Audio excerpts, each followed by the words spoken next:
बिस्मिल्लाहिर्रहमानिर्रहीम, अस्सलाम वालेकुम। गुड फार्मिंग टिप्स में खुशामदीद। आज हम एक ऐसी बीमारी पर बात करेंगे जो अक्सर हमारे फार्मर्स पर खामोशी से हम आती है और देखते ही देखते कीमती जानवरों को मौत के मुंह में ले जाती है। इसका नाम है बेब्सियोसिस। इसे आम ज़ुबान में टिक फीवर भी कहा जाता है और पंजाबी ज़ुबान में इसको चिचड़ियों का बुखार भी कहा जाता है। सबसे पहले देखना होगा कि इसकी पहचान आप कैसे करें, यानी बकरी देखते ही आपको पता चल जाए कि आपकी बकरी को कहीं ये बीमारी तो नहीं। सबसे पहले तो इससे बहुत तेज़ बुखार होगा और जानवर एक कोने में खड़ा हो जाएगा।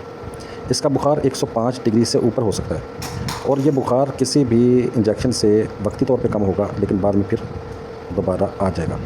इसके अलावा पेशाब का रंग इसका जो है वो या तो सुर्ख हो सकता है या काला हो सकता है या बहुत गहरा रंग, जैसे कॉफ़ी का रंग होता है ना, कॉफ़ी जो पीने वाली होती है उस तरह का रंग इसका हो सकता है।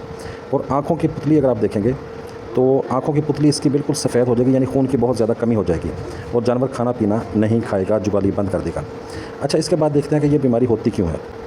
ये बीमारी चिचड़ी जो है ना, जो चिच्चड़ होते हैं उनकी वजह से होती है। ये जब जानवर का खून चूसती है तो इसके पेट में एक जरासीम होता है बेब्सिया। ये अपने लुआब के ज़रिए, अपने थूक के ज़रिए वो जो बेब्सिया जरासीम होता है उसको बकरी के खून में दाखिल कर देती है और इसके खुलियों जो होते हैं, ब्लड सेल्स होते हैं, रेड ब्लड सेल्स, उनको ये तोड़ फोड़ देती है, जिसकी वजह से पेशाब के रास्ते में खून आना शुरू हो जाता है। अच्छा, अब देखते हैं कि इसका इलाज कैसे करेंगे। इसके इलाज के लिए सबसे बेहतर तो यह है कि आप किसी करीबी वेटरनरी डॉक्टर को दिखाएं, लेकिन अगर आपके पास डॉक्टर नहीं है या देर हो रही है तो फिर आसान सा इलाज है इसका। सबसे पहले आपने अमाइडोकार्ब इंजेक्शन जो है ना वो लगाना है। इसकी तस्वीर आपको सामने स्क्रीन पे नज़र आ रही है और ये आपने जितनी डोज़ उसके ऊपर लिखी हुई है इंजेक्शन के, उसी के हिसाब से लगाना है। और ज़्यादातर ये 0.5 ml से लेकर 1 ml 2 ml तक वज़न के हिसाब से लगाया जाता है।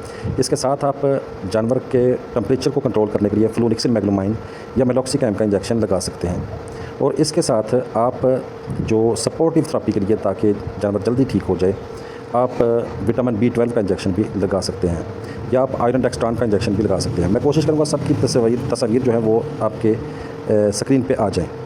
अच्छा, इसमें एहतियात एक करनी होती है आपने। एहतियात इसकी ये है कि अगर आपके फार्म पे चिचड़ियाँ नहीं ना होंगी तो ये बीमारी नहीं आएगी, ठीक है। और अगर आप जो इंजेक्शन लगाते हैं वो सिरिंज अपनी जानवरों की अलग रखेंगे। बाज़ औक़ात डॉक्टर की सिरिंजों से भी ये जरासीम जो है वो ट्रैवल कर लेता है। और जो शेड में सीमेंट की दरारें होती हैं, ये जो ईंटों के दरमियान दरारें होती हैं, उसको सीमेंट के ज़रिए बंद कर दें ताकि कोई चिचड़ी, बात मुख्तसर कि आपकी जो फार्म है उस पर चिचड़ियों के रहने के लिए उनका कोई ठिकाना, कोई सुराख ऐसा नहीं होना चाहिए जिसमें वो छुप सकें या जिसमें वो रह सकें। उम्मीद है मेरी वीडियो पसंद आएगी। बहुत शुक्रिया। अल्लाह हाफ़िज़।